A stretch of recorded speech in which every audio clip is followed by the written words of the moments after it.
Okay. Today we're dealing with Chapter 12. You need to remember that you have a paper that's due. It should be 5 pages. 5 pages of text. If that includes 1 page of references, and not in, that doesn't include 1 page of references. You need 1 page of references. You probably will want a cover page, and then 5 pages of text. I count lines, okay? So each page holds 23 lines, and so I will count your lines to make sure that you've got enough text in there. That's 115 lines, I think, if I'm not mistaken. I'll have to do the math again. Anyway, it's due. It's due by the end of the semester. Get it in, sometime between the 8th week and the 10th week. That would be great. The earlier you can get it in, the less I will have to do right at the last minute. I It doesn't make any difference. I'm just here to help you guys learn all this stuff. Writing papers is something that you have to do in probably almost all of your classes, if not all of your classes. So um, I'm I need you to use the APA formatting. Um, but I probably won't count off for APA formatting. Uh, just just write a paper on anything that's we have covered or is in the textbook. If it's in the textbook, then it's fair game for you to write a paper on. And so today we're talking about social psychology. I wasn't real happy with this chapter. I didn't think they put it together very well. This is a new textbook for me. Of course, the Gen Psych textbook, the Introduction to Psychology textbook is always um, a kind of a toss-up. Obviously, the people that wrote this chapter were not social psychologists. I didn't think they did a very good job with some of the things. They wanted to argue with a lot of the older research, especially, well, they wanted to argue with a lot of things, which I found a little bit strange. But we'll go through this. I've been teaching this class for about 25 years, 20 years. So it's pretty cut and dried as far as I'm concerned. But they wanted to argue with a lot of different points. But we'll go through that as we cover the chapter. So this is chapter 12. What is social psychology? Social psychology examines how people affect one another, and it looks at the power of the situation. Social psychologists are interested in all aspects of personality and social interaction, exploring the influence of interpersonal and group relationships on human behavior. People will change their behavior to align with the social situation at hand. If we are in a new situation or are unsure how to behave, we will take our cues from other individuals. And of course, we'll be covering these things throughout the chapter. The field of social psychology studies topics at both the intra and interpersonal levels. Intrapersonal topics, those that pertain to the individual, include emotions and attitudes, the self, and social cognition, the ways in which we think about ourselves and others. Interpersonal topics, those that pertain to dyads and groups, include helping behavior, aggression, prejudice, and discrimination, attraction and close relationships, and group processes and intergroup relationships. Social psychologists focus on how people conceptualize and interpret situations and how these interpretations influence their thoughts, feelings, and behaviors. Thus, social psychology studies individuals in a social context and how situational variables interact to influence behavior. And here we have two women playing on their phones, dealing with their phones. Another person joins them and they look up for a nanosecond and then they look back to their phones. Behavior is a product of both the situation, for example, cultural influences, social roles, and the presence of bystanders, and the person, for example, personality characteristics. Subfields of psychology tend to focus on one influence or behavior over others. Situationism is the view that our behavior and actions are determined by our immediate environment and surroundings. Dispositionism holds that our behavior is determined by internal factors. Now, this is really kind of strange because I had never seen these terms before, situationism and dispositionism, until I started reading this book. And I'm just wondering where they came from, why it's a new concept in social psychology. Like I said, I've been teaching this class for a long time. An internal factor is an attribute of a person and includes personality traits and temperament. Social psychologists have tended to take the situationist perspective, whereas personality psychologists have promoted the dispositionist perspective. Modern approaches to social psychology, however, take both the situation and the individual into account when studying human behavior. In fact, the field of social personality psychology has emerged to study the complex interaction of internal and situational factors that affect human behavior. And I think that's Britney Spears, but I may be mistaken. I don't know. The fundamental attribution error is the tendency for people to overemphasize dispositional or personality-based explanations for behaviors observed in others while underemphasizing situational explanations. In other words, people have a cognitive bias to assume that a person's actions depend on what kind of person that person is, rather than on the social and environmental forces that influence the person. And a good example of this would be the insurrection on January 6th. If we're looking at the insurrection, was it a dispositional thing or was it a situational thing? Did they react because of what was happening at that moment, or were they people that are normally that violent and ready to destroy property and the government? The halo effect is the tendency for positive impressions of a person, company, brand, or product in one area to positively influence one's opinion or feelings in other areas. Halo effect is the name given to the phenomenon whereby evaluators tend to be influenced by their previous judgments of performance or personality. The halo effect, which is a cognitive bias, can possibly prevent someone from accepting a person, a product, or a brand based on the idea of an unfounded belief on what is good or what is bad. The halo effect has to do with both positive things and negative things. The halo effect can come into the situation when you have an individual that you see as let's take baseball. I was reading about the Giants playing last night, and let's look at a baseball game. If you've got a hitter that hit 300 last year, and you think that he's the best thing in the world, you will put him in rather than somebody that wasn't a 300 hitter last year, thinking that of course he'll do it again, and you'll probably leave him in longer, play him over somebody else because you think he's about to break out of a slump or something. That's the halo effect. This guy gets to play even though he hasn't shown that he's as good as the other guy. Now, on the other hand, the other guy who only hit 250 last year, this guy has to sit the bench even though he's hitting very well this year, mainly because you think the other guy's about to break out of a slump. So one is a negative, the halo effect for the individual that was good last year.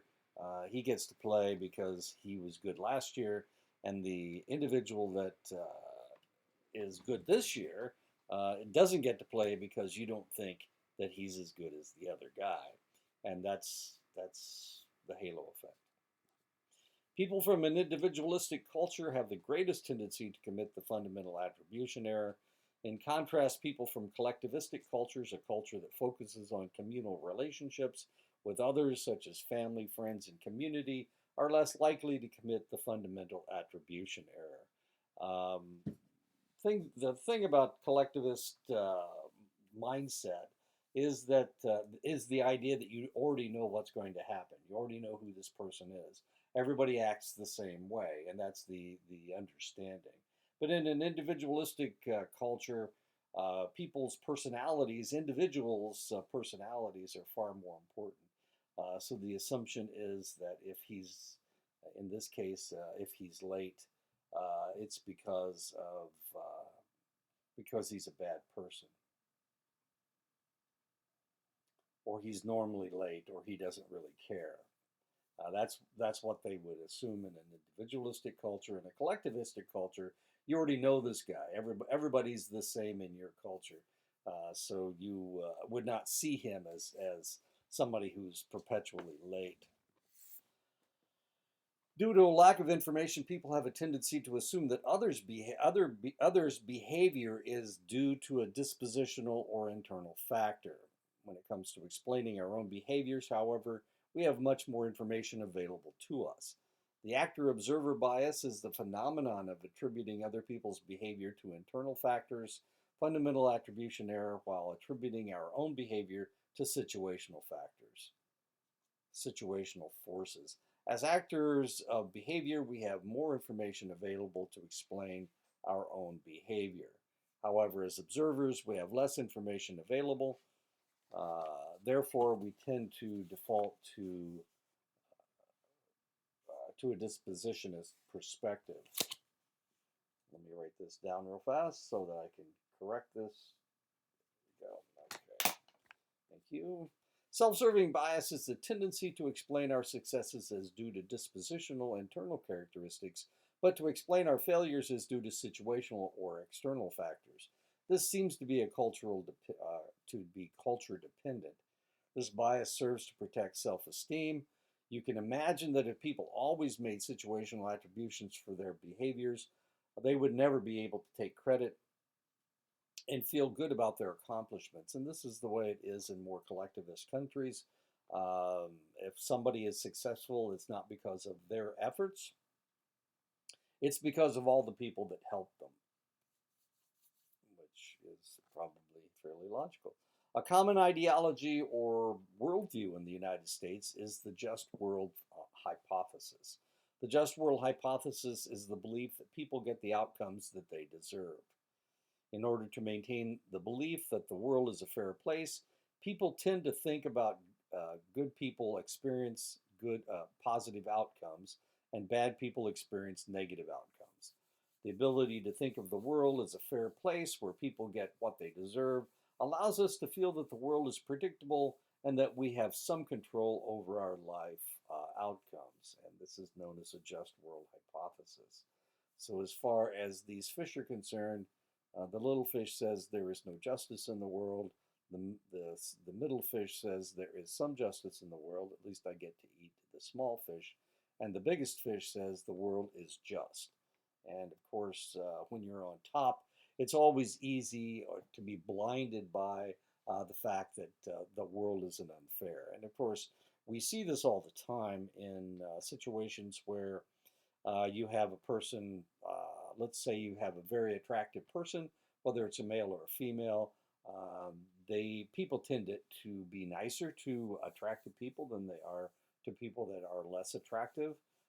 So they think that everybody gets treated the same as far as they're concerned because of the just world hypothesis. It's the same way with Americans. Americans around the world think that everybody has the same mindset that they do, that the United States is the best place there ever was. But the reality is, of course, that people in different places have different ideas about who and what you are. It's always a surprise to people in the United States, or to sometimes even to politicians, that people around the world don't have a more positive attitude toward the United States. But that's the just world hypothesis. We think just because we're on top of the heap right now that everybody likes us, that everybody should recognize us as being on the top of the heap. But if you lived in England or you lived in Germany or you lived in Japan or China, of course, you would not see the world that way. You would see the world from your own perspective. Social psychology is the study of how people affect one another's thoughts, feelings, and behaviors. One major social determinant of human behavior is our social roles. A social role is a pattern of behavior that is expected of a person in a given setting or group. Each one of us has several social roles, and as you can see, this lady has a name tag for everything that she is. She's a lawyer, she's a soccer mom, she's a daughter, she's a coach, she's a boss, she's a chauffeur, she's a cook, she's a consumer, she's a wife, she's a neighbor, she's an aunt, she's a cousin. Yeah, so you can see that she has lots of different social roles. And when she is in that social role, of course, she acts differently. When she's a coach, she tries to instruct the kids. When she's a soccer mom, she tries to keep her mouth shut. When she's a cook, of course, when she's a wife, she acts one way, but when she certainly doesn't act the same way when she's a neighbor or an aunt or a cousin. Anyway, different roles. Social roles are defined by culture's shared knowledge of what is expected behavior of an individual in a specific role. This shared knowledge comes from social norms. A social norm is a group's expectation of what is appropriate and acceptable behavior for its members, how they are supposed to behave and think. And of course, if you're looking at these pictures, this is a married couple. If it looks a little weird to you, it's because it goes against the social norm. In most situations, the man is taller than the woman, but in this case, of course, the woman is much taller than the man is. If this were reversed and the man was taller than the woman, it would look normal. That is a social norm because this is not a common sight. Because of social roles, people tend to know what behavior is expected of them in specific familiar settings. A script is a person's knowledge about the sequence of events expected in a specific setting. Scripts are important sources of information to guide behavior in given situations. And we maintain these scripts when you're around your grandparents. Possibly you don't talk very much, and your grandparents, you wait for your grandparents to speak. When you go to the store, you stand in line with your groceries to buy your food. You know exactly how you're supposed to act. Walmart, you do one thing. At Target, you may act a different way. We have scripts for every place we go. If we go to Sizzler to eat a steak, we buy our food one way, but if we go to McDonald's, we buy it a completely different way. The famous Stanford prison experiment conducted by social psychologist Philip Zimbardo and his colleagues at Stanford University demonstrated the power of social roles, social norms, and scripts. In the summer of 1971, an advertisement was placed in a California newspaper asking for male volunteers to participate in a study about the psychological effects of prison life. And this is Philip Zimbardo right here. And he's still teaching, by the way. He's still at Stanford. More than 70 men volunteered, and these volunteers then underwent psychological testing to eliminate candidates who had underlying psychiatric issues, medical issues, or a history of crime or drug abuse. The pool of volunteers was whittled down to 24 healthy male college students. Each student was paid $15 a day, which is equivalent to about $80 today, and was randomly assigned to play the role of either a prisoner or a guard in the study. Now, you got to remember, these are all students. These are all some of the smartest people in the United States. They're all Stanford students. Not easy to get into Stanford. So these are all some relatively intelligent people. A mock prison was constructed in the basement of the psychology building at Stanford. Participants assigned to play the role of prisoners were arrested at their homes by Palo Alto police officers, booked at a police station, and subsequently taken to the mock prison. The experiment was scheduled to run for several weeks. To the surprise of the researchers, both the prisoners and the guards assumed their roles with zeal. On the second day of the experiment, the guards forced the prisoners to strip, took their beds, and isolated their ringleaders using solitary confinement. In a relatively short time, the guards came to harass the prisoners in an increasingly sadistic manner through a complete lack of privacy, lack of basic comforts such as mattresses to sleep on, and through degrading chores and late-night counts. The prisoners began to show signs of severe anxiety and hopelessness. They began tolerating the guards' abuse. Even the Stanford professor who designed the study and was the head researcher, Philip Zimbardo, found himself acting as if the prison was real and his role as prison supervisor was real as well. After only 6 days, the experiment had to be ended due to the participants' deteriorating behavior. Now, the interesting thing is that Zimbardo didn't even recognize what was going on. For 6 days, he acted as if he were the warden of this prison. And it took a graduate student that he was dating, as it was. He was dating this graduate student. She came in and she said, "Hey, look, this isn't right. You got to stop this thing." He was blinded to the fact that all this negative situation was taking place. It was really a shock to him. It was a real shock to her, as you can imagine, that he would support this kind of behavior from both the prisoners and but especially the guards. The guards were sadistic. Zimbardo explained, "At this point it became clear that we had to end the study. We had created an overwhelmingly powerful situation, a situation in which prisoners were withdrawing and behaving in pathological ways, and in which some of the guards were behaving sadistically. Even the good guards felt helpless to intervene, and none of the guards quit while the study was in progress. Indeed, it should be noted that no guard ever came late for his shift, called in sick, left early, or demanded extra pay for overtime work." So they were enjoying what they were doing. At this point, it became clear that we had to end this study. He's talking about his girlfriend came in and told him he had to do it. The Stanford prison experiment demonstrated the power of social roles, norms, and scripts in affecting human behavior. The guards and prisoners enacted their social roles by engaging in behaviors appropriate to their roles. The guards gave orders and the prisoners followed orders. Social norms required guards to be authoritarian and prisoners to be submissive. When prisoners rebelled, they violated these social norms, which led to upheaval. The specific acts engaged by the guards and the prisoners derived from scripts that they had accumulated probably from television shows and movies. The Stanford prison experiment has some parallels with the abuse of prisoners of war by U.S. Army troops and the CIA personnel at the Abu Ghraib prison in 2003 and 2004 during the Iraq War. The offenses at Abu Ghraib were documented by photographs of the abuse, some taken by the abusers themselves. The power of the situation can influence our attitudes and beliefs. Attitude is our evaluation of a person, an idea, or an object.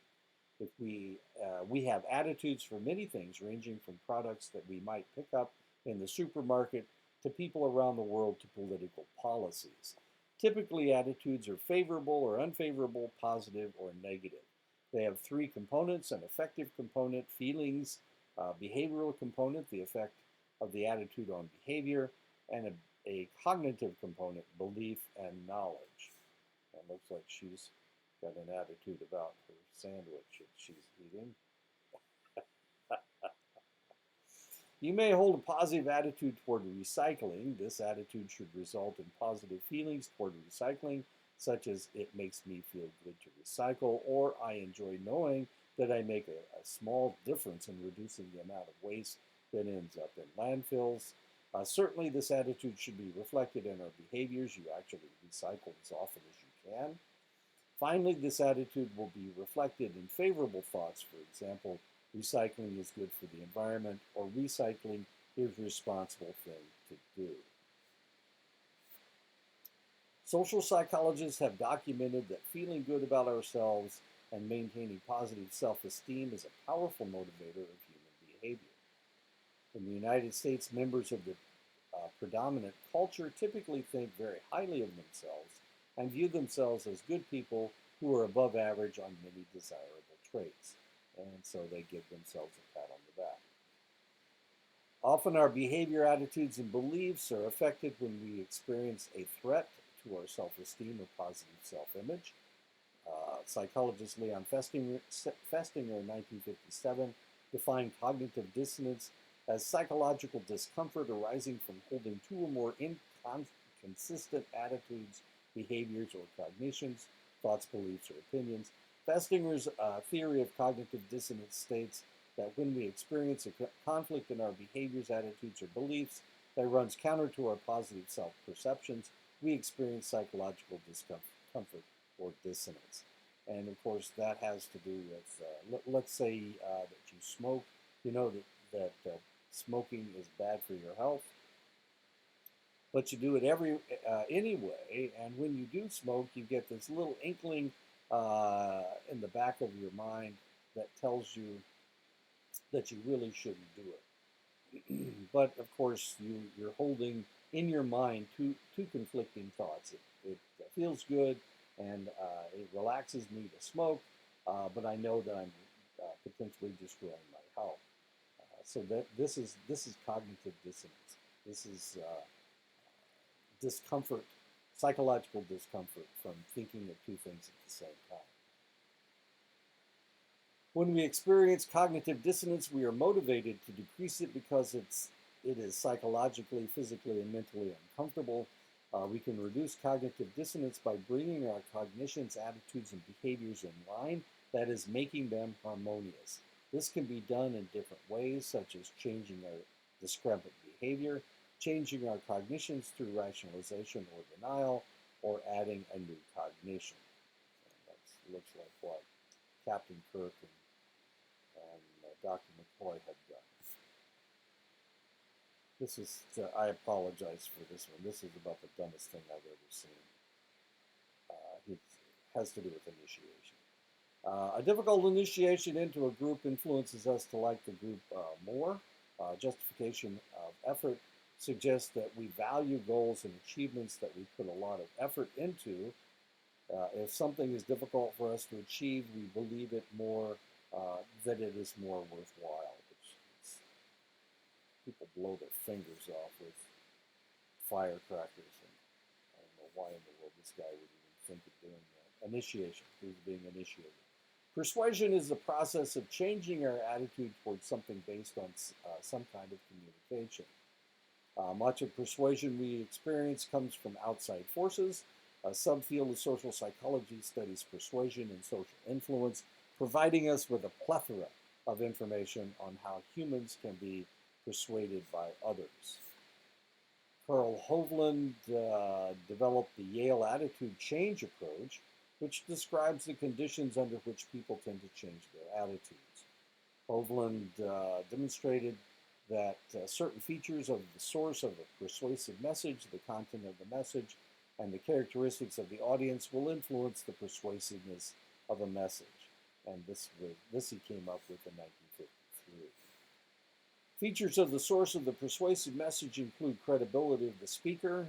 Thus, speakers who are credible or have expertise on the topic and who are deemed as trustworthy are more persuasive than less credible speakers. So theoretically, because I have a PhD in psychology, then I am a more credible speaker than somebody who doesn't have an advanced degree in psychology. So the things that I'm telling you now, you're going, yeah, okay, that makes a lot of sense. He must know what he's talking about since he's taught this topic for over 20 years. That makes sense. That makes me a credible speaker. Features of the source of persuasive message include the physical attractiveness of the speaker. Thus, more attractive speakers are more persuasive than less attractive speakers. This is really kind of interesting. This is Kayleigh McEnany. She used to be a, Donald Trump had a real hard time keeping spokespeople, and finally, toward the end of his administration, he hired Kayleigh McEnany. And the thing about Kayleigh McEnany was that people couldn't argue with her. She had survived cancer. She was a very attractive woman, and she was a very fervent speaker. So when she said something, she said it in the most intense terms possible. The people that he had speaking for him before got they got manipulated by the news sources to the extent that he had to call all news fake news. But Kayleigh McEnany came to him as she had been a spokesperson on Fox News. So he knew that she would say anything or she would say what he wanted her to say. And the other part was that she was good at arguing. She's a lawyer, so she was good at arguing. And she's a very attractive person. And so for the last, I don't know, 9 months of his administration, she was his spokesperson. And because of that, it was a lot more difficult to argue with her, partly because of her attractiveness. Features of the message itself that affect persuasion include subtlety, the quality of being important but not obvious, sidedness, that is, having more than one side, timing and whether both sides are presented, messages that are more subtle are more persuasive than direct messages, arguments that occur first, such as in a debate, are more influential if the messages are given back to back. However, if there is a delay after the first message and before the audience needs to make a decision, the last message presented will tend to be more persuasive. Features of the audience that affect persuasion are attention, intelligence, self-esteem, and age. In order to be persuaded, audience members must be paying attention. People with lower intelligence are more easily persuaded than people with higher intelligence, whereas people with a moderate self-esteem are more easily persuaded than people with higher or lower self-esteem. Younger adults aged 18 to 25 are more persuadable than older adults. Elaboration Likelihood Model is an especially popular model that describes the dynamics of persuasion. The Elaboration Likelihood Model considers the variables of the attitude change approach, that is, features of the source of the persuasive message, contents of the message, and characteristics of the audience are used to determine when attitude change will occur. According to the Elaboration Likelihood Model of persuasion, there are two main routes that play a role in delivering a persuasive message: the central route and the peripheral route. And we can think of the insurrection. We can think of the day that the insurrection happened.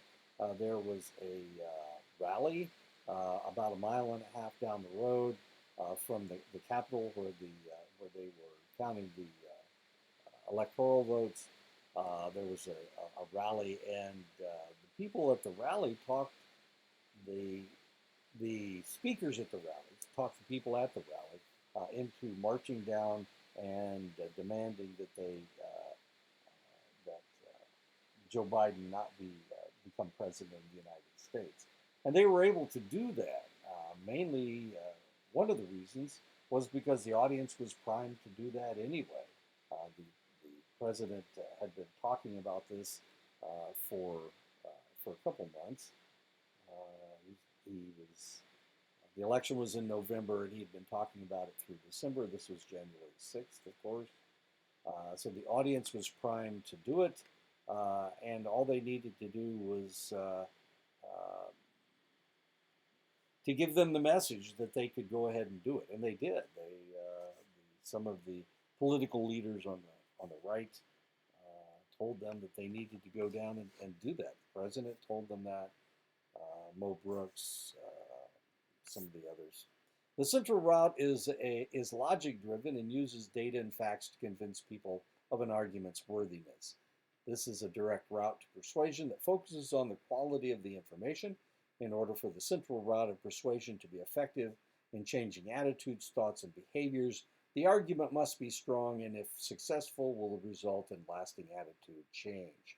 The central route to persuasion works best when the target of persuasion or the audience is analytical and willing to engage in processing of the information. And of course, this wasn't the situation at the insurrection on January 6th. The crowd was, they didn't really use a very strong argument. It was a fraud. It was stolen from us. They didn't have any proof. So they certainly didn't use the central route to get the crowd going. They used the peripheral route. The peripheral route is an indirect route that uses peripheral cues to associate positivity with the message. Instead of focusing on the facts and a product's quality, the peripheral route relies on association with positive characteristics, such as positive emotions and celebrity endorsement. And of course, they had Giuliani speaking. They had the president speaking. Pence, of course, was at the Capitol, but they had all these important Republicans that were speaking and saying all they were saying was that the election was stolen. They didn't have any proof. They couldn't point to anything. They just said it was stolen, and was the peripheral route. This route to attitude change does not require much effort or information processing. This method of persuasion may promote positivity toward the message or product, but it typically results in less permanent attitude or behavior change.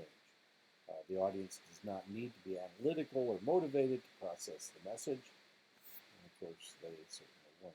A peripheral route to persuasion may not even be noticed by the audience, for example, in the strategy of product placement. Product placement refers to putting a product with a clear brand name or brand identity in a TV show or movie to promote the product. And this obviously happened on America's Got Talent or whatever this show is. You can see the Coca-Cola containers. They tried to do the same thing at UEFA. If you watch the European soccer championships, they had Coca-Cola bottles sitting there, and some of the individuals pulled them off and put them behind the lectern. And some players actually brought out water bottles, showing that it's better that you not drink the sugary Coca-Cola, but it's better that you drink water. That was product placement that didn't work very well. Researchers have tested many persuasion strategies that are effective in selling products and changing people's attitudes, ideas, and behaviors. One effective strategy is the foot in the door technique. Using the foot in the door technique, the persuader gets a person to agree to bestow a small favor or to buy a small item, only to later request a larger favor or purchase of a bigger item. This technique also illustrates the principles of consistency. Our past behavior often directs our future behavior, and we have a desire to maintain consistency once we have committed to a behavior. And of course, this is what Calvin is doing. Can I set my bed mattress on fire? No, Calvin. Can I ride my tricycle on the roof? No, Calvin. Can I have a cookie? No, Calvin. Foot in the door technique. Solomon Asch conducted several experiments in the 1950s to determine how people are affected by the thoughts and behaviors of other people. In one study, a group of participants was shown a series of printed line segments of different lengths, A, B, and C. Participants were then shown a fourth line, segment X. This is X, and this is A, B, and C. They were asked to identify which line segment from the first group, A, B, or C, most closely resembled the fourth line segment in length. And of course, the answer is A in this case. Each group of participants had only one true naive subject. The remaining members of the group were confederates of the researcher. A confederate is a person who is aware of the experiment and works for the researcher. Confederates are used to manipulate social situations as part of the research design, and the true naive participants believe that confederates are, like them, uninformed participants in the experiment. In Ash's study, the Confederates identified a line segment that was obviously shorter than the target line, a wrong answer. The naive participant then had to identify aloud the line segment that best matched the target line segment. In this case, this guy's a Confederate, he's a Confederate, and this is the individual that is the naive subject. Ash in 1955 found that 76% of participants conformed to group pressure at least once by indicating the incorrect line. Conformity is the change in a person's behavior to go along with the group, even if he does not agree with the group. The Ash effect is the influence of the group majority on an individual's judgment. And this is obviously not from the 50s. The last one was from the 50s. This is from the 50s. You can tell by their haircut and their clothes. This is from the 70s. Ash's study was redone, and they filmed it this time. And you can see him wearing people with the smiles on their face. Those are the Confederates. Research shows that the size of the majority, the presence of another dissenter in the public, or relatively private nature of the responses are key influences on conformity. The size of the majority, the greater the number of people in the majority, the more likely an individual will conform. There is, however, an upper limit, a point where adding more members does not increase conformity.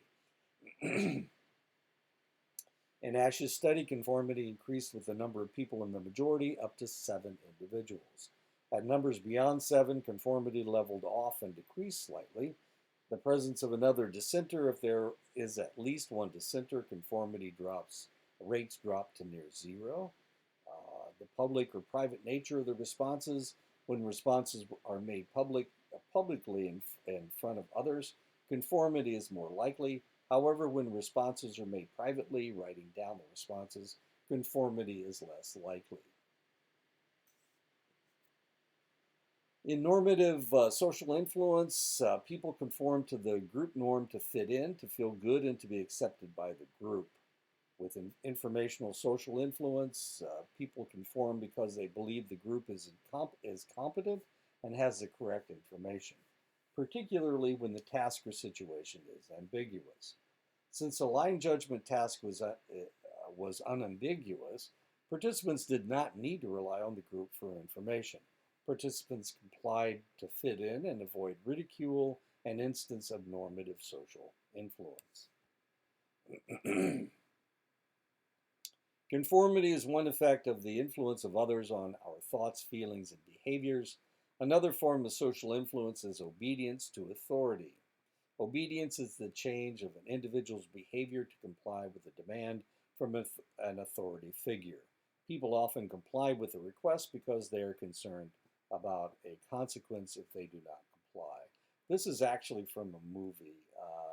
I can't remember what it was called. They're All Around Us or something like that. It had a wrestler, a famous wrestler called Rowdy Randy Piper, I think was his name. He was a Scottish wrestler. Anyway, he was in this movie. When he put on a certain set of sunglasses, he could see that there were people and that they were giving them subliminal messages. Watch TV, consume, buy, sleep, stay asleep, work 8 hours. Stanley Milgram was a social psychology professor at Yale University who was influenced by the trial of Adolf Eichmann, a Nazi war criminal. Eichmann's defense for the atrocities he committed was that he was just following orders. Milgram in 1963 wanted to test the validity of this defense, so he designed an experiment and initially recruited 40 men for his experiment. And this structure, this machine right here, is part of the experiment. So this becomes very important in the Milgram experiment. The volunteer participants were led to believe that they were participating in a study to improve learning and memory. The participants were told that they were to teach other students, the learners, correct answers to a series of test items. The participants were shown how to use a device that they were told delivered electric shocks of different intensities to the learners. And you can see how many toggle switches they have on this thing. Each one is stronger and stronger electric shock. The participants were told to shock the learners if they gave a wrong answer to a test item, that the shock would help them to learn. The participants believed they gave the learners shocks, which increased in 15-volt increments all the way up to 450 volts. The participants did not know that the learners were Confederates and that the Confederates did not actually receive shocks. You're going to see this guy's face a lot. Well, you would if you were looking at all the pictures of the Milgram experiment. This is where this guy had to hold his arm down to give him the electric shock, and he was still doing it. In response to a string of incorrect answers from the learners, the participants obediently and repeatedly shocked them. The Confederate learners cried out for help, begged the participant teachers to stop, and even complained of heart trouble. Yet, when the researcher told the participant teachers to continue the shock, 65% of the participants continued the shock to the maximum voltage and to the point that the learner became unresponsive. Several variations of the original Milgram. So originally they experimented with 40 men, and what they discovered was that 65% of them were willing to shock the individual. So they decided that they would do it with females. Did they even talk about this? They would do it with females. And what they discovered, sugar and spice and everything nice, 65% of the females were willing to shock them, the learners, just like the men were. They did this all over the world, and they discovered almost exactly the same results, no matter where they were. When certain features of the situation were changed, participants were less likely to continue to deliver shocks. When the setting of the experiment was moved to an off-campus office building, the percentage of the participants who delivered the highest shock dropped to 48%. When the learner was in the same room as the teacher, the highest shock rate dropped to 40%. When the teacher's and learner's hands were touching, the highest shock rate dropped to 30%. When the researcher gave the orders by phone, the rate dropped to 23%. These variations show that when the humanity of the person being shocked was increased, obedience decreased. When the authority of the experimenter decreased, so did obedience. But that really, we still have people shocking, as you can see, 23%, 30%. And this is where I've never read anybody really arguing with the Milgram experiment and what it showed. This seems to say that people are more humane than we think they are. But I don't know. You know, it's like I said, I've been teaching this for over 20 years, and this is the first time anybody's ever argued with the Milgram experiment, trying to say that people aren't as obedient as you think they are. When in group settings, we are often influenced by the thoughts, feelings, and behaviors of people around us, whether it is due to normative or informational social influence. The groups have power to influence individuals. Another phenomenon of group conformity is groupthink. Groupthink is the modification of the opinions of members of a group to align with what they believe is the group consensus. In group situations, the group often takes action that individuals would not perform outside the group setting because groups make more extreme decisions than individuals do. Groupthink can hinder opposing trains of thought. This elimination of diverse opinions contributes to faulty decision by the group. There are several causes of groupthink, which makes it preventable. When the group is highly cohesive or has a strong sense of connection, maintaining group harmony may become more important to the group than making sound decisions.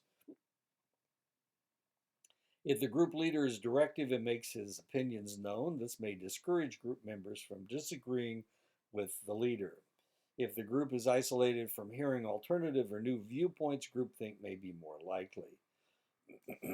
we have seen instances of groupthink in politics for years, for decades. Vietnam War. Um, it's we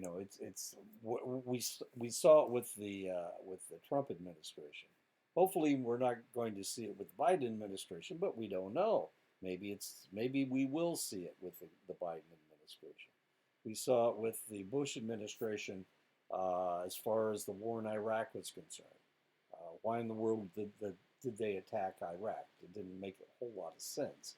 And they had a hard time getting allies to join them in the fight against Iraq, in Iraq, because the rest of the world was going, you don't have any reason for doing this, for fighting this war. Several symptoms of groupthink include the following: perceiving the group as invulnerable or invincible, believing it can do no wrong, believing the group is morally correct, self-censorship by group members, such as withholding information to avoid disrupting the group consensus, the quashing of dissenting group members' opinions, the shielding of the group leader from dissenting views, perceiving an illusion of unanimity among group members, holding stereotypes of negative attitudes toward the outgroup or others with different viewpoint. And this is what has happened with COVID-19. The response from the Trump administration was really very poor. They needed to do more. We've lost more people in the United States than any other country. More people have died, mainly because there were arguments as to what should be done. And the argument, there was very little leadership coming from the federal government. Luckily, we were able to get the vaccine. They didn't want to shut anything down, and we've lost over 600,000 people to COVID-19. To compare that with other pandemics that we've had, the last pandemic we had was in 1918, 1919, and 1920. It was what is referred to as the Spanish flu. We only lost 650,000 people in that pandemic. So we're approaching that level right now. This is really a tragedy. It was a poor response, and part of it had to do with groupthink. He came up with strange ideas, and he pushed them, and he wouldn't let them go. He came up with hydroxychloroquine. He said that it was a miracle cure. Turned out that it didn't affect COVID-19. So people were dying because of his arrogance and people's groupthink around him. There are several strategies that can improve group decision making, including seeking outside opinions, voting in private, having the leader withhold position statements until all group members have voiced their views, conducting research on all viewpoints, weighing the costs and benefits of all options, developing a contingency plan. And this is part of the problem with the Trump administration. He always said what he believed first. In order to stay in the group, you had to agree with him, and so there was nobody telling him that he was wrong. Another phenomenon that occurs within the group settings is group polarization. Group polarization is the strengthening of an original group attitude after the discussion of views within a group. If a group initially favors a viewpoint after discussion, the group consensus is likely a stronger endorsement of the viewpoint. Conversely, if the group was initially opposed to a viewpoint, group discussion would likely lead to stronger opposition. Group polarization explains many actions taken by groups that would not be undertaken by individuals. And this is what we're seeing in Washington, unfortunately, right now. We're seeing group polarization. So the Democrats say one thing, the Republicans say, no way, no way, Jose, this is never going to happen. And sometimes it has to do with not the ideas, but the side that you are on, whether you're a Republican or a Democrat, as to how much you're willing to accept. A good example is who won the election. There are still Republicans that are saying that we need to change our laws because there's so much fraud, but there is no proof. But they're still saying the same thing. They refer to it as the big lie on CNN. I'm not sure what other news agencies are saying, but they call it the big lie. Group polarization can be observed at political conventions when platforms of the party are supported by individuals who, when not in a group, would decline to support them. Recently, some theorists have argued that group polarization may be partly responsible for the extreme political partisanship that seems ubiquitous in modern society. The reality is that we haven't always been this way. I know you guys are young, so you don't remember the politics of the past, but in the 60s, 70s, 80s, there was still polarization, but there was compromise, and now there is no compromise. Mitch McConnell has said that he will keep Joe Biden from nominating a Supreme Court justice. There's not even an opening, and he's already telling him that he's not going to allow it to happen. Given the people can self-select media outlets that are most consistent with their own political views, they are less likely to encounter opposing viewpoints. Over time, this leads to a strengthening of their own perspective and of hostile attitudes and behaviors toward those with different political ideals. Social traps refer to the situation that arise when individuals or groups of individuals behave in ways that are not in their best interest and that may have negative long-term consequences. Once established, a social trap is difficult to escape. For example, following World War II, the United States and the former Soviet Union engaged in a nuclear arms race. While the presence of nuclear weapons is not in either party's best interest, once the arms race began, each country felt that the need to continue producing nuclear weapons to protect itself from the other. And of course, when I was in the military, it was during the Vietnam War. The Vietnam War was a hot war, but there was a Cold War going on at the same time, and it had to do with nuclear weapons. Nuclear weapons. They had something called mutual assured destruction. Mutual assured destruction was, this is the dumbest thing you're ever going to listen to, but mutual assured destruction meant that if the Russians attacked us, they could destroy us several times over, 12 or 13 times. They could destroy the whole world 12 or 13 times because of the nuclear option. We could do exactly the same thing, and it was called mutual assured destruction because since we knew that each side could destroy the other, it kept us from attacking each other with nuclear weapons. And the reality is that there have only been 2 nuclear weapons used against a population, and those were the ones to end World War II. And this is part of the arms race, nuclear, and and now shotgun, now cannon, now a bigger cannon, now the biggest cannon. Okay. It starts out with an axe. Social loafing involves a reduction in individual output in tasks where contributions are pooled. Because each individual's efforts are not evaluated, individuals can become less motivated to perform well. Scientists reviewed the research on social loafing and discerned when it was least likely to happen. The researchers noted that social loafing could be alleviated if, among other situations, individuals knew their work would be assessed by a manager in a workplace setting or instructor in a classroom setting, or if a manager or instructor required group members to complete self-evaluations. And this is one of the reasons that I don't do group tasks. Some individuals like to do them in their classes. I don't do them because this is what I see. I see 2 people pulling hard and 2 other people loafing. That's what I tend to see with groups. But of course, group work is one of the things that some individuals say that you have to have group work. I don't like it. I won't use it.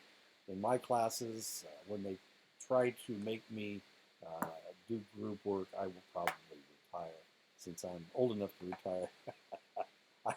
I'm older than I should be anyway. So that's why I don't like social loafing. I don't think it's, and I don't like group assignments because you always get this guy and this lady, and then everybody else is just kind of standing there, not getting anything done. The likelihood of social loafing in student work groups increases as the size of the group increases. According to research, students According to research, college students were the population most likely to engage in social loafing. One study found that women and participants from collectivistic cultures were less likely to engage in social loafing, explaining that their group orientation may account for this. When I was working on my PhD, I had one class where they put us together in groups. It was a mess. It was beyond anything that you can imagine. Yeah, they got this. Yeah, they sure do. The opposite of social loafing occurs when the task is complex and difficult. In a group setting such as the student work group, if their individual performance cannot be evaluated, there is less pressure for them to do well, and thus less anxiety or physiological arousal. This puts them in a relaxed state in which they can perform their best if they choose. If the task is a difficult one, people feel motivated and believe that their group needs their input to do well on a challenging project. Sometimes in group situations, de-individuation occurs. De-individuation refers to the situations in which a person may feel a sense of anonymity and therefore a reduction in accountability and a sense of self when among others. De-individuation is often pointed to in cases in which mob or riot-like behavior occurs, but research on the subject and the role that de-individuation plays in such behaviors has resulted in inconsistent results. See, there's another one. This was a staple of social psychology for a long time. And all of a sudden, whoever these people are that wrote this chapter are arguing that it's inconsistent. The reality is that when you get people in a mob, since there's so many people, they don't think that they can be identified. And that's what de-individuation is. And that's potentially why there was so much destruction at the insurrection on January 6th. But as odd as it seems, people were filming themselves in the Capitol, and then they put them on the internet, and now they've been arrested. Like 500 people have been arrested they've been indicted. I think they've been indicted. Anyway, they've been arrested for being in the insurrection because of de-individuation. They could say that, oh, yeah, I was there. A lot of people say, yeah, I was there at this concert or that concert, or I was there when this happened or that happened. But of course, they got film, and they put it on the internet. Okay. Is that what we're talking about? Yeah. Prejudice. The social groups we belong to help form our identities. These differences may be difficult for some people to reconcile, which may lead to prejudice toward people who are different. Prejudice is a negative attitude and feeling toward an individual based solely on one's membership in a particular social group. Prejudice is common against people who are members of an unfamiliar cultural group. Thus, certain types of education, contact, interactions, and building relationships with members of different cultural groups can reduce the tendency toward prejudice. Just think about whatever school was your school rival and how you felt about the people that went to that school. That's what prejudice is all about. Simply imagining interacting with members of different cultural groups might affect prejudice. When experimental participants were asked to imagine themselves positively interacting with someone from a different group, this led to an increased positive attitude toward the other group and an increase in positive traits associated with the other group. Imagined social interaction can reduce anxiety associated with intergroup interactions. Prejudice often begins in the form of a stereotype, that is, a specific belief or assumption about individuals based solely on their membership in a group regardless of their individual characteristics. Stereotypes become overgeneralized and applied to all members of a group.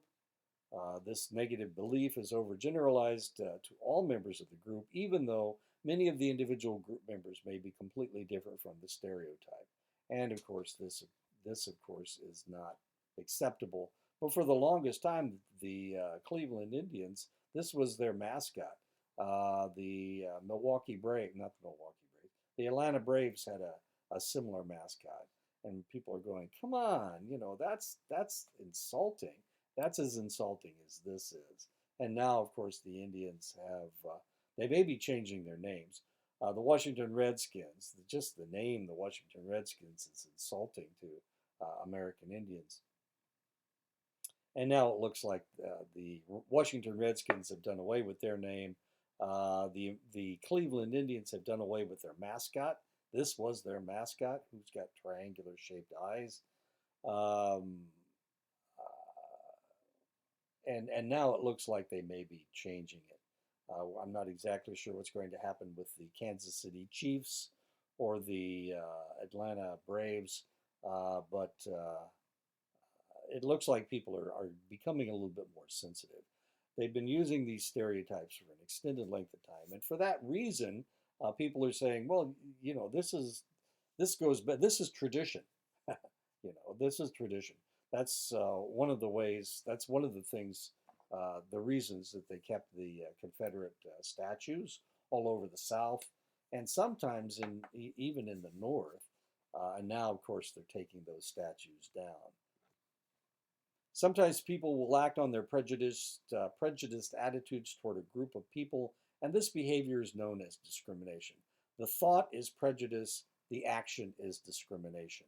Discrimination is a negative action toward an individual as a result of one's membership in a particular group, as a result of holding negative beliefs, stereotypes, and negative attitudes. Prejudice about a particular group. People often treat the target of prejudice poorly, such as excluding older adults from their circle of friends, or in this case, this is a poor person. This is a man being promoted over a woman. Kids are not allowed, and they're making fun of somebody because they're overweight. Racism is prejudice and discrimination against an individual based solely on one's membership in a specific racial group, such as toward African Americans, Asian Americans, Latinos, Native Americans, European Americans. Research suggests cultural stereotypes for Asian Americans include cold, sly, and intelligent.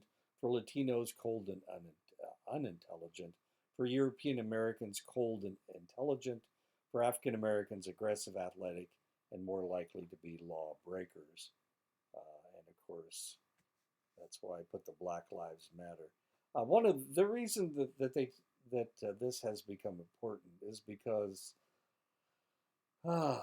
if you say, well, all lives matter, well, the truth is all lives should matter. But the problem is that in the United States, especially with law enforcement, if somebody is black, their lives matter less than somebody else.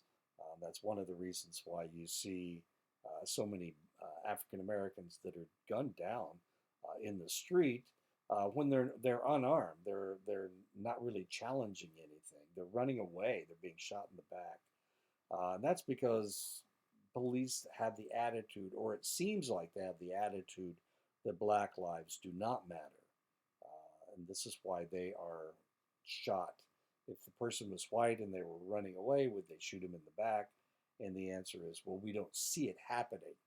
Therefore, white lives matter more than black lives matter. And that's one of the reasons why the Black Lives Matter movement is very important.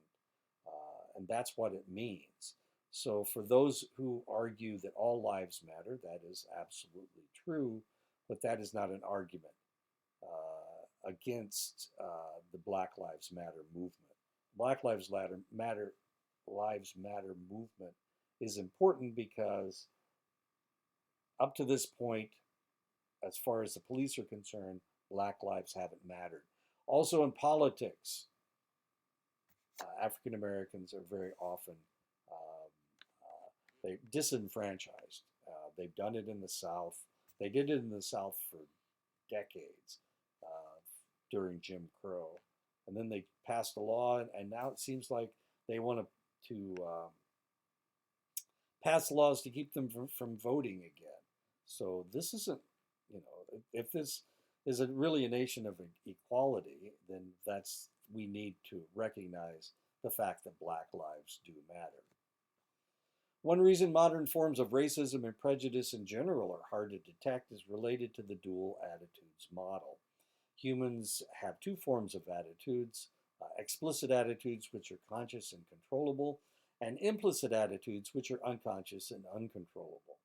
Because holding egalitarian views is socially desirable, most people do not show extreme racial bias or other prejudices on measures of their explicit attitudes. Measures of implicit attitudes often show evidence of mild to strong racial bias or other prejudices. Sexism is prejudice and discrimination toward individuals based on their sex. Typically, sexism takes the form of men holding biases against women, but either sex can show sexism toward their own or their opposite sex. Like racism, sexism may be subtle and difficult to detect. Common forms of sexism in modern society include gender role expectations, such as expecting women to be the caretakers of the household. Sexism also includes people's expectations for how members of a gender group should behave. Women are expected to be friendly, passive, and nurturing, and when women behave in an unfriendly, assertive, or neglectful manner, they often are disliked or violating their gender role.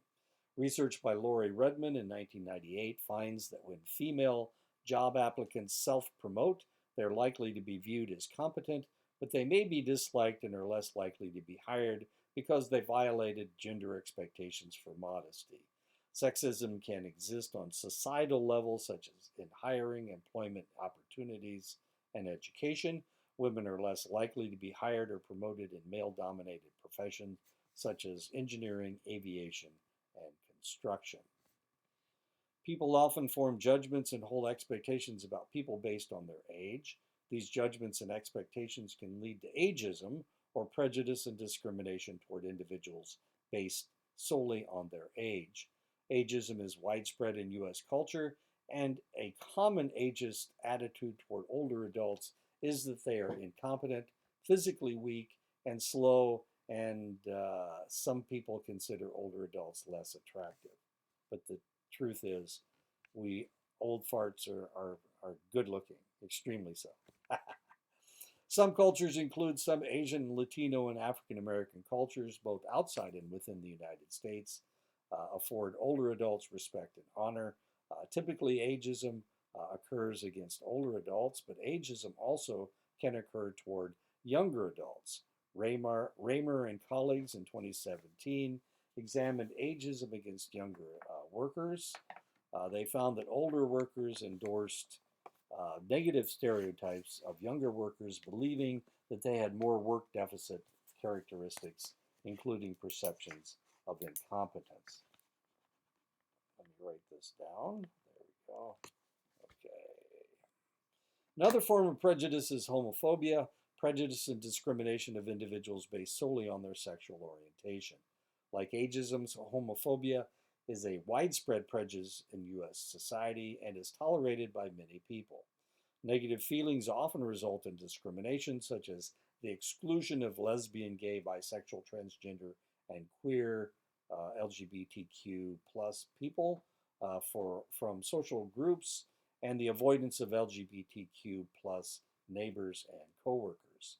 This discrimination also extends to employers deliberately declining to hire qualified LGBTQ plus job applicants. Prejudice and discrimination persist in society due to social learning and conformity to social norms. Children learn prejudiced attitudes and beliefs from society, their parents, teachers, friends, and the media, and other sources of socialization, such as Facebook. If certain types of prejudice and discrimination are acceptable in a society, there may be normative pressures to conform and share those prejudiced beliefs, attitudes, and behaviors.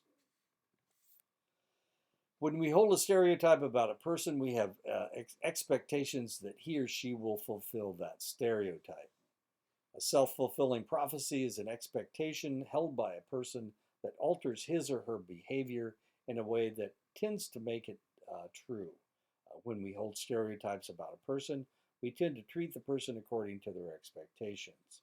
This treatment can influence the person to act according to their stereotypic expectations, thus confirming our stereotypic belief.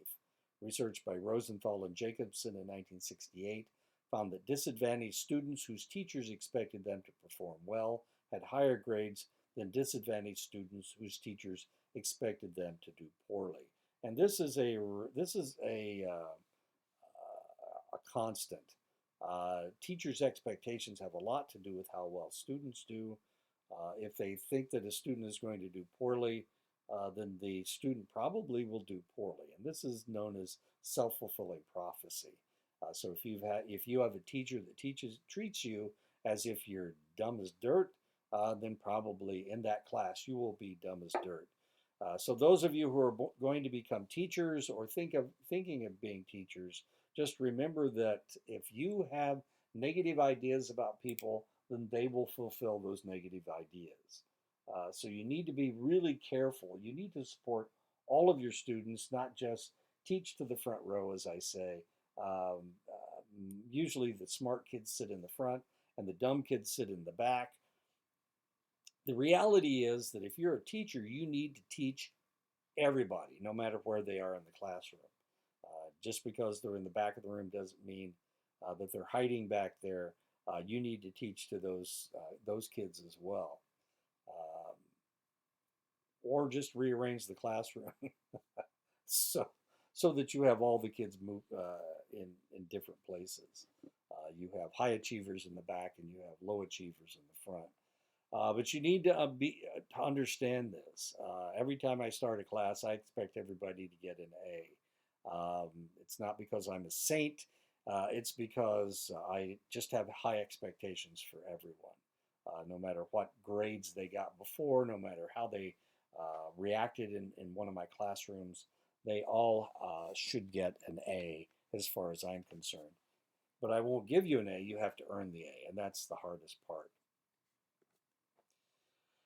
Another dynamic that can reinforce stereotypes is confirmation bias. When interacting with a target of our prejudice, we tend to pay attention to information that is consistent with our stereotypic expectations and ignore information that is inconsistent with our expectations. In this process known as confirmation bias, we seek out information that supports our stereotypes and ignore information that is inconsistent with our stereotypes.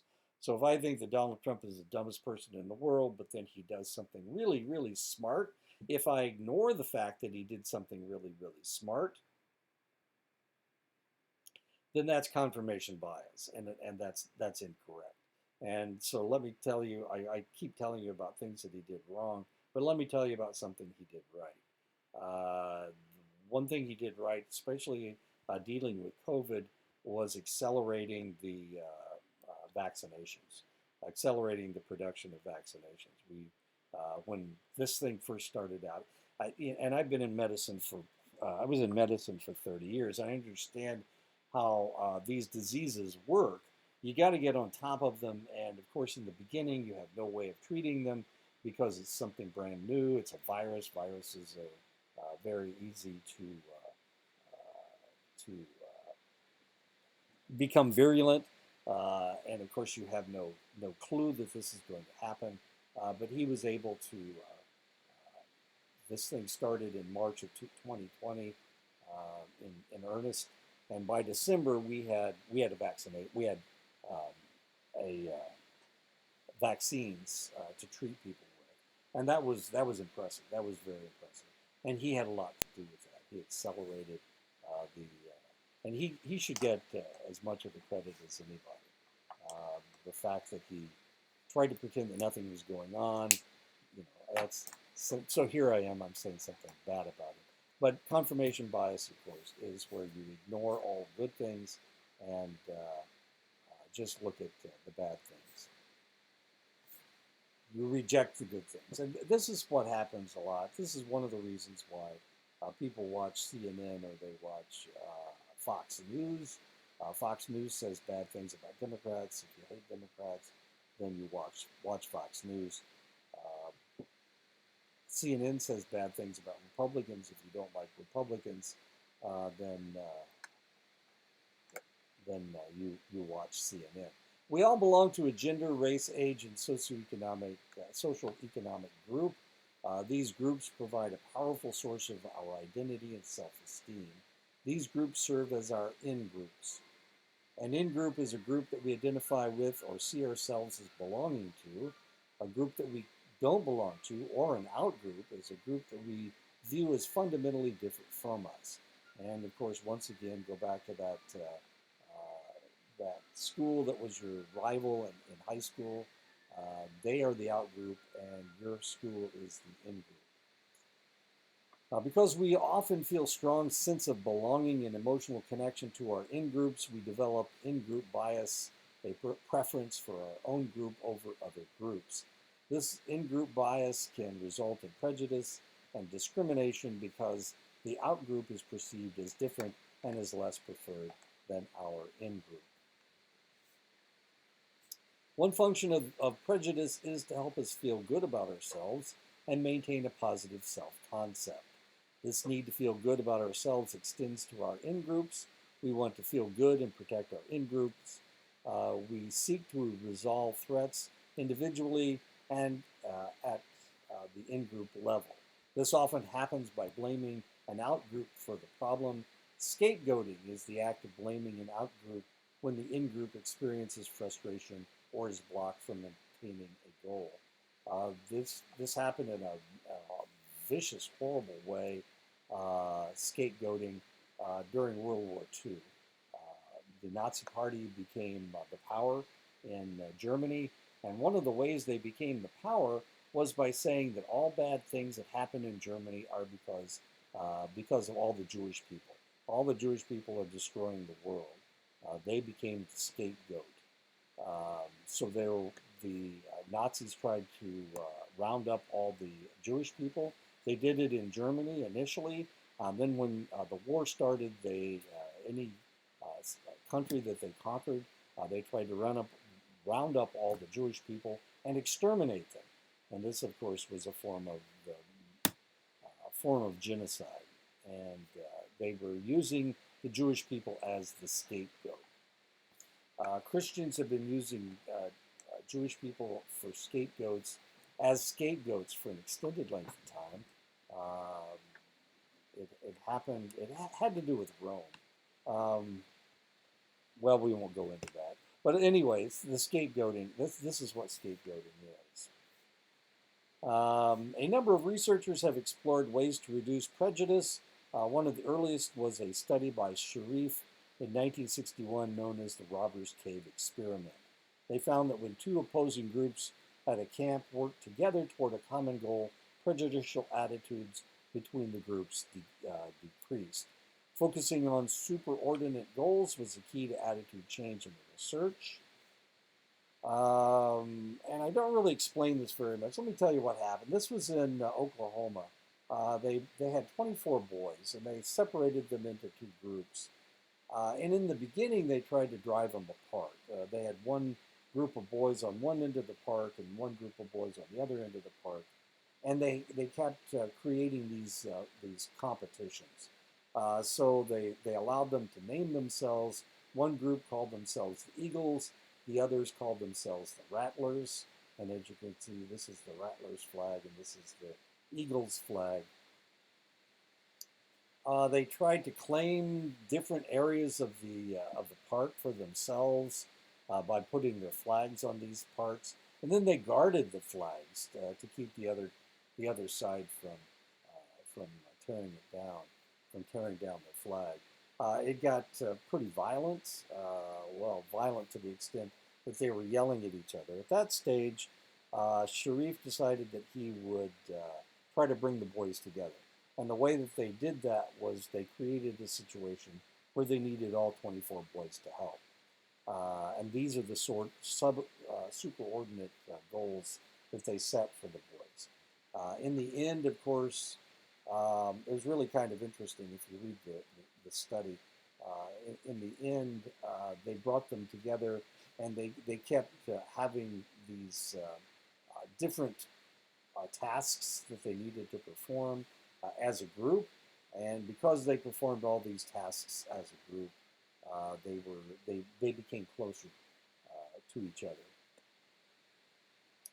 At one point, the Eagles won a $5. They won $5 for doing something, and they had ice cream, but they had to buy the ice cream, and the Eagles donated the $5 so everybody would get the ice cream. This is at the end of the experiment. So what they were able to create two different groups, but by forcing them to work together, of course, they became one group. Humans engage in aggression when they seek to cause harm or pain to another person. Aggression takes two forms depending on one's motive: hostile or instrumental aggression. Hostile aggression is motivated by the feelings of anger with intent to cause pain. A fight in a bar with a stranger is an example of hostile aggression. Instrumental aggression is motivated by achieving a goal and does not necessarily involve intent to cause pain. A contract killer who murders for hire displays instrumental aggression. Okay, these are two little girls. I thought this was the cutest thing in the world. They're trying to teach them taekwondo or something. Anyway, they tell them they got to kick each other and punch each other. And as you can see, she doesn't really touch the other girl very much. And they're laughing at the end. I just thought that was the cutest thing. I typed in their aggression, and this is one of the pictures that came up. The rest of them were pretty violent, and this one I just thought was the cutest thing in the world. They're doing what they're supposed to do. That's good. Okay. There are many different theories as to why aggression exists. Some researchers argue that aggression serves as an evolutionary function. This is according to Buss in 2004.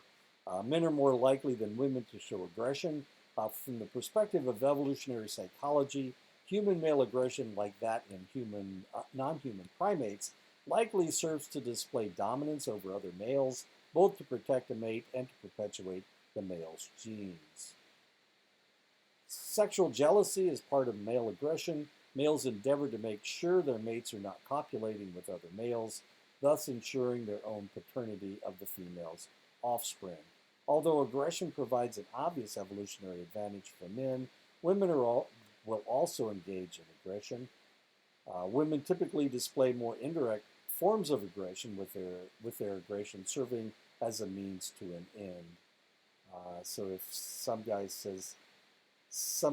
said they love this lady and look at her expression, that is fairly aggressive and awfully mean. That would just break your heart, wouldn't it? Another form of aggression is bullying. Socializing and playing with other children is beneficial for children's psychological development, but not all play behavior has positive outcomes. Some children are aggressive and want to play roughly. Other children are selfish and do not want to share toys. One form of negative social interactions among children that has become a national concern is bullying. Bullying is repeated negative treatment of another person, often an adolescent, over time. And one guy pushes the other one down, and the other guy hits whatever that thing is. I'm not sure what that was. Wow. Bullies. A one-time incident in which one child hits another child on the playground would not be considered bullying. Bullying is repeated behavior. The negative treatment typical in bullying is the attempt to inflict harm, injury, or humiliation, and bullying can include physical or verbal attacks. However, bullying doesn't have to be physical or verbal, it can be psychological.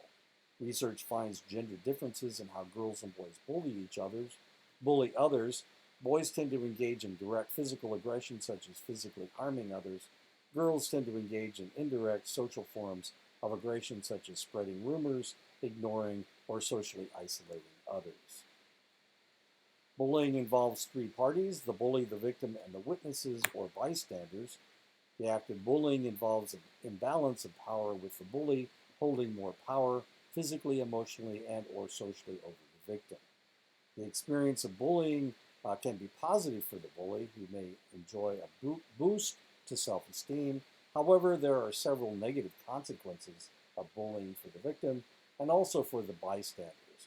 Being the victim of bullying is associated with decreased mental health, including experiencing anxiety and depression. Victims of bullying may underperform in schoolwork. Bullying also can result in the victim committing suicide.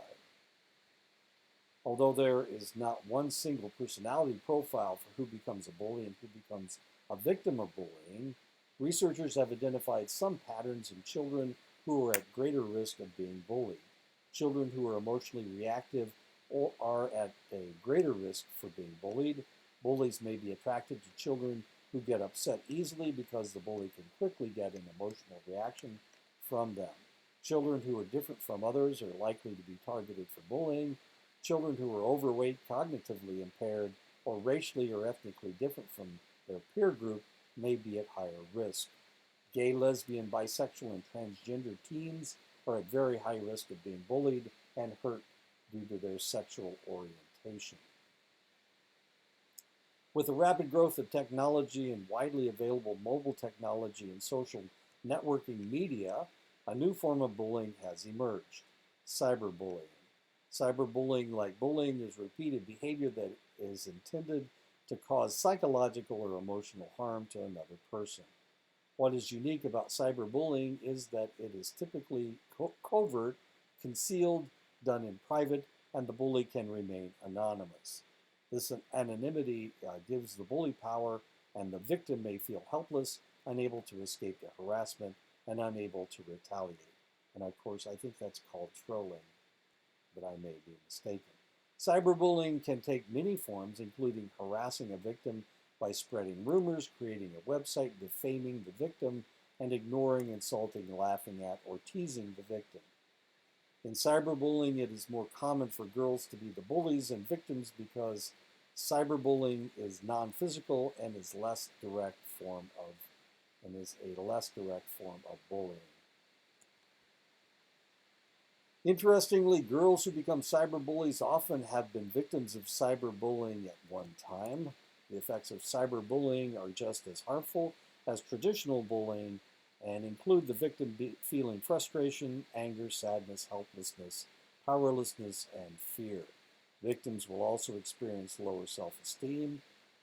Research suggests that both cyberbullying victims and perpetrators are more likely to experience suicidal ideation, and they are more likely to attempt suicide than individuals who have no experience with cyberbullying. The discussion of bullying highlights the problem of witnesses not intervening to help a victim. Researchers described a phenomenon called bystander effect. The bystander effect is a phenomenon in which a witness or bystander does not volunteer to help a victim or person in distress. Instead, they just watch what is happening. Social psychologists hold that we make these decisions based on the social situation, not on our own personality variables. The impetus behind the bystander effect was the murder of a young woman named Kitty Genovese in 1964. Now, if you read your book, it looks like the Kitty Genovese situation was not what people say it was. I've read, there are several books on Kitty Genovese and what happened. I think they are overstated. The authors of your text are overstating the situation. Kitty Genovese was a bartender. She actually ran the bar, and she was going home at 2 o'clock. This individual saw her driving down the street. He followed her, And when she got out of her car, he attacked her. Initially, he stabbed her twice in the back. Somebody yelled out the window to leave that lady alone, so he left. She crawled. Nobody went out to help her. She crawled to a doorway. He came back 10 minutes later. He raped and he murdered her, and then he left. And he wasn't apprehended until 6 days later. The point was that 49 people in the building knew that something was going on outside, and nobody reacted to it except the guy that yelled out the window to leave the lady alone.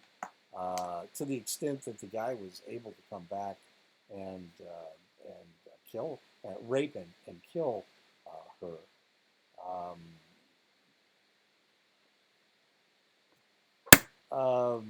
Initially, they said there were 38 people there. There were actually 49 that were interviewed. Obviously, nobody did anything or called the police or said, hey, there's something going on here. You need to get down here right away. Obviously, that didn't happen. People knew what was happening. There were lights on. People were up. It's 2 o'clock in the morning. There was noise. She was screaming outside the window. It did wake people up, and they didn't react to it. Social psychologists claim that diffusion of responsibility is the likely explanation for the bystander effect. Diffusion of responsibility is a tendency for no one in a group to help because the responsibility to help is spread throughout the group. Because there are many witnesses to the attack on Genovese, as evidenced by the number of lit apartment windows in the building, individuals assume someone else must have already called the police. The responsibility to call the police was diffused across the number of witnesses to the crime, and generally, the greater the number of bystanders, the less likely any one person will help. Voluntary behavior with the intent to help other people is called prosocial behavior. Altruism is people's desire to help others, even if the costs outweigh the benefits of the helping. People acting in altruistic ways may disregard the personal costs associated with helping. Some research suggests that altruism operates on empathy. Empathy is the capacity to understand another person's perspective, to feel what he or she feels. An empathetic person makes an emotional connection with others and feels compelled to help. Research also shows that altruism is a form of selfless helping that is not motivated by benefits or feeling good about oneself. After helping, people feel good about themselves, but some researchers argue that this is a consequence of altruism, not a cause. Other research shows that helping is always self-serving because our egos are involved and we receive benefits from helping. It is challenging to determine experimentally the true motivation for helping, whether it is largely self-serving egoism or selfless altruism. And you know, I've never seen this argument before.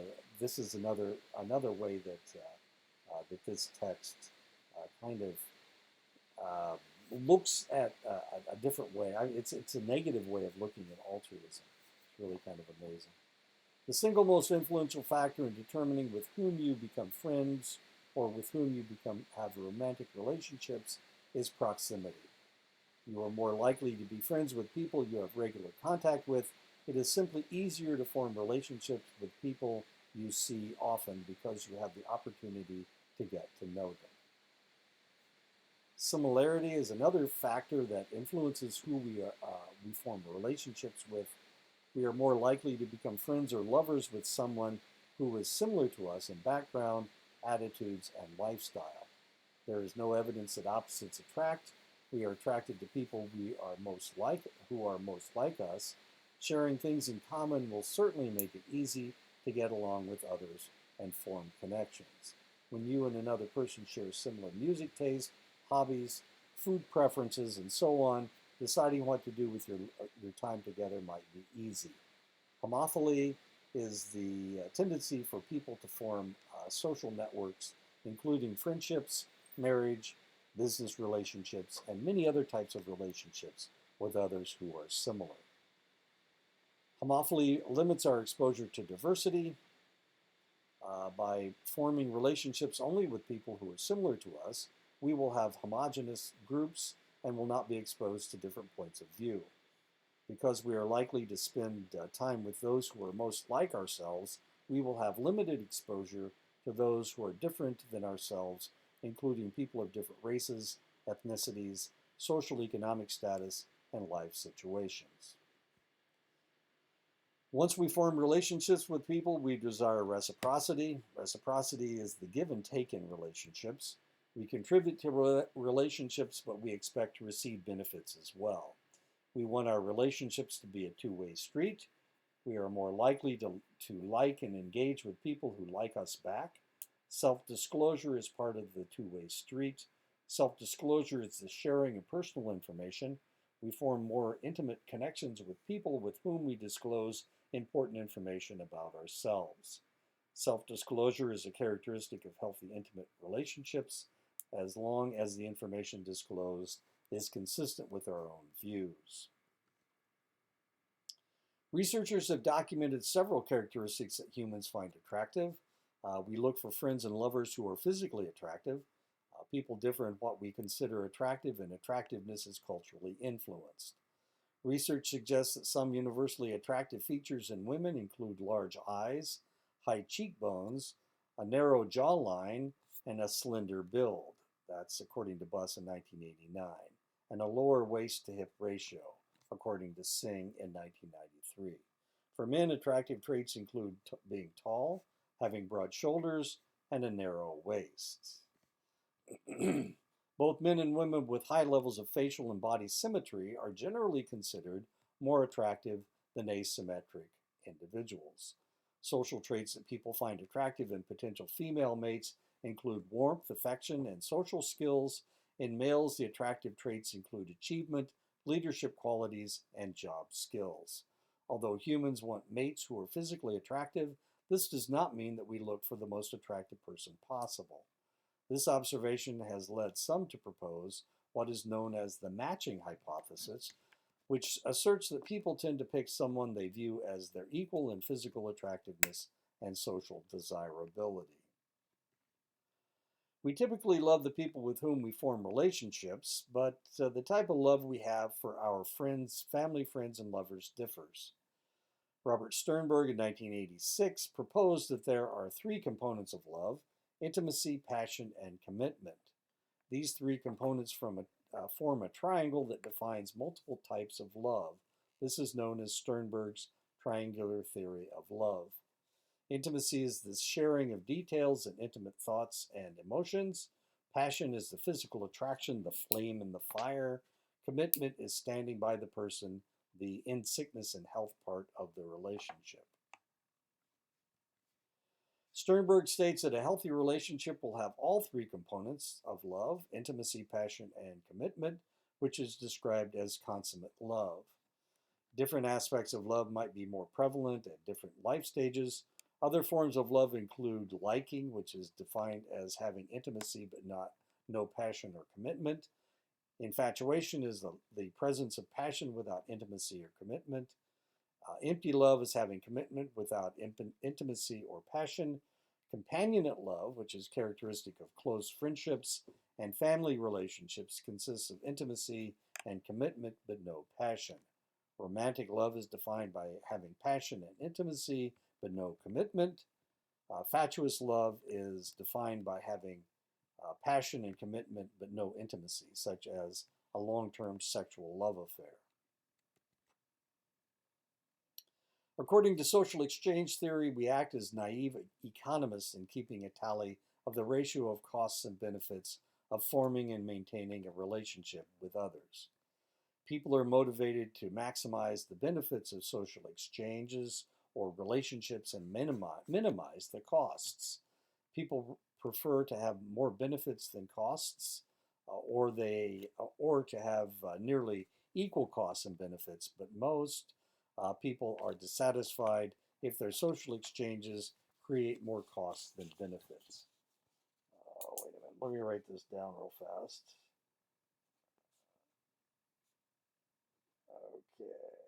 need to change that. Okay. And that's the end of the the lecture. Okay.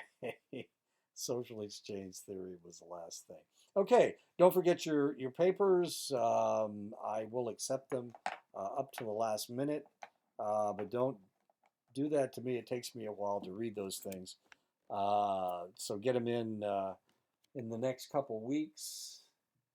Right, next week is the 12th. I think the 30th is the end of the semester. So you need to get them in by the week of, by the 10th week, by the 26th or 27th. So I have time to read them. Okay, I've got 55 students, so I've got 55 papers to read. I have 4 more papers that are 30-page theses that I have to read. So get your stuff in, okay, please. I try to grade at least once a week. It takes me all week to put this stuff together.